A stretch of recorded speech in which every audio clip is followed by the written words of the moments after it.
মধ্যপ্রাচ্যে বহু প্রতীক্ষিত যুদ্ধবিরতির বাস্তবায়ন এবং গাজা যুদ্ধের আনুষ্ঠানিক অবসান ঘোষণা করেছেন মার্কিন প্রেসিডেন্ট ডোনাল্ড ট্রাম্প। এক আন্তর্জাতিক শান্তি উদ্যোগের অংশ হিসেবে ইসরায়েল সফরের আগে এক বিবৃতিতে তিনি জানান, গাজা যুদ্ধ শেষ হয়েছে এবং মধ্যপ্রাচ্য এখন স্বাভাবিক হয়ে উঠবে।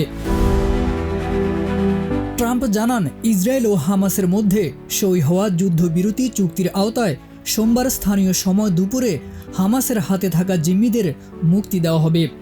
একই সঙ্গে তিনি ঘোষণা দেন, গাজার জন্য একটি শান্তি বোর্ড খুব দ্রুত গঠন করা হবে, যা সেখানে নতুন প্রশাসনিক কাঠামোর দায়িত্ব নেবে। গাজা পরিস্থিতি সম্পর্কে আশাবাদী ট্রাম্প বলেন, যুদ্ধবিরতি থাকবে, সবাই খুশি, আমি মনে করি এটি এভাবেই চলবে। এ সময় তিনি ইসরায়েলি প্রধানমন্ত্রী বেনিয়ামিন নেতানিয়াহু এবং মধ্যস্থতাকারী কাতারের ভূমিকারও প্রশংসা করেন। শান্তি প্রতিষ্ঠায় নিজের ভূমিকা নিয়ে ট্রাম্প বলেন, আমি যুদ্ধ থামাতে ভালো, আমি শান্তি আনতেও ভালো। গাজা সফরেও আগ্রহ রয়েছে তার।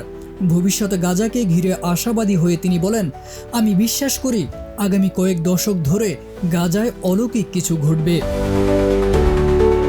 সোমবারই ট্রাম্প মিশরে অনুষ্ঠিতব্য আন্তর্জাতিক শান্তি সম্মেলনে যোগ দিতে যাচ্ছেন, যেখানে গাজা যুদ্ধের অবসান এবং পুনর্গঠন নিয়ে আলোচনা হবে। ট্রাম্পের প্রস্তাবিত 20 দফা শান্তি পরিকল্পনার প্রথম ধাপ অনুযায়ী শুক্রবার থেকে গাজা যুদ্ধবিরতি কার্যকর হয়। এতে উভয় পক্ষ সম্মত হয়।